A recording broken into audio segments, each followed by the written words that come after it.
අපි ලංකාවේ නැතුව අවුරුදු සමරන පළවෙනි අවුරුද්ද තමයි මේ. ඒ වගේම අපි දෙන්න මැරි කල්ලා දෙන්නත් එක්ක සමරන පළවෙනි අවුරුද්ද තමයි මේ. අපිට ලොකුවට කැවිලි හදන්න බැරි වුණත් අපිට පුළුවන් දේ හදලා හරි අපි අපේ ආගමට දහමට අපේ සංස්කෘතිය රැකගන්න මේ දේවල් කරගෙන යන්න ඕන කියලා තමයි මගේ නම් මතය. එහෙනම් ඉන්නකෝ අපිත් එක්ක අපේ කැවිලි මේසේ හැඩවෙන හැටි බලන්න. කැවිලි මේසයක් කිව්වහම ඉතින් අනිවාර්යෙන්ම ඕන දෙයක් නේ කිරිබත්. ඉතින් අපි ඔය කිරිබත් ටික හදන්න තමයි යන්නේ. හාල් ටික හොඳට හොදගෙන වතුර ගන්නට තියලා ලුණු දාලා අපි දැන් ඉතින් මේ කිරිබත් හදන්නයි හදන්නේ. මට උදව්වට ඉන්නවනේ මගේ හස්බන්ඩ්.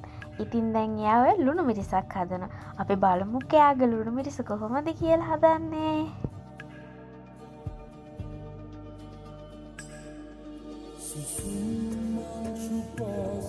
කිරිබත් කන්න මෙන්න මේ හදන ලුණු මිරිසට මෙන්න මේ වගේ කබලි බැදලා කෝනිස ටිකක් දැම්මහම ඇත්තටම හරිම රසයි.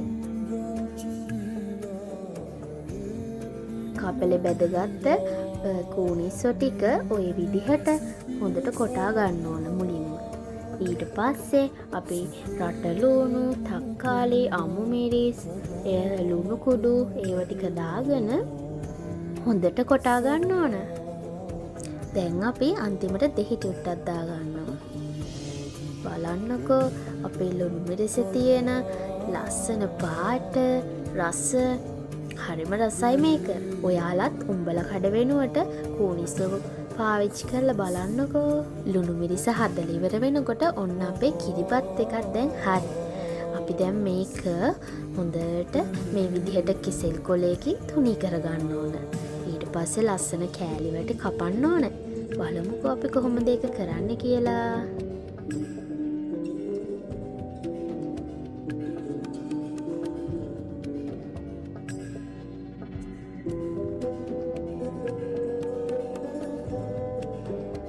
මේ විදිහට කිරිබත් ටික කපාගෙන මෙන්න මේ විදිහට අපි අපේ කැවිලි මේසේ ලෑස්ති කරා. බලන්නකෝ අපේ කැම මේසේ තියෙන කැවිලි ගොඩ. ඇත්තටම මේ වගේ දේවල් කරනකොට හිතට මාර සැනසීමක් දැනෙන්නේ.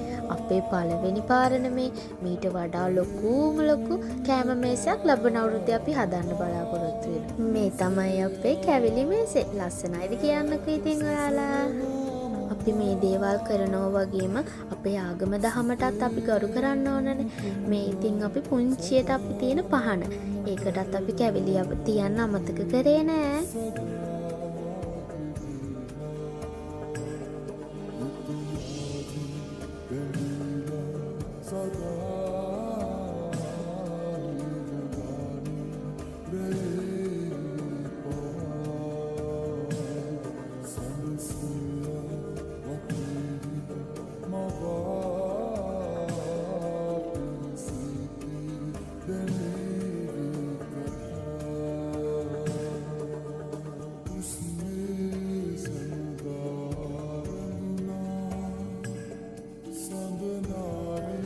එහෙනම් මේ තමයි අපේ අවුරුද්ද.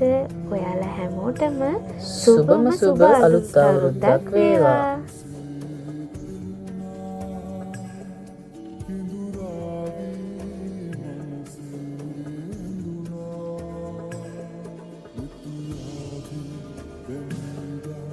Sada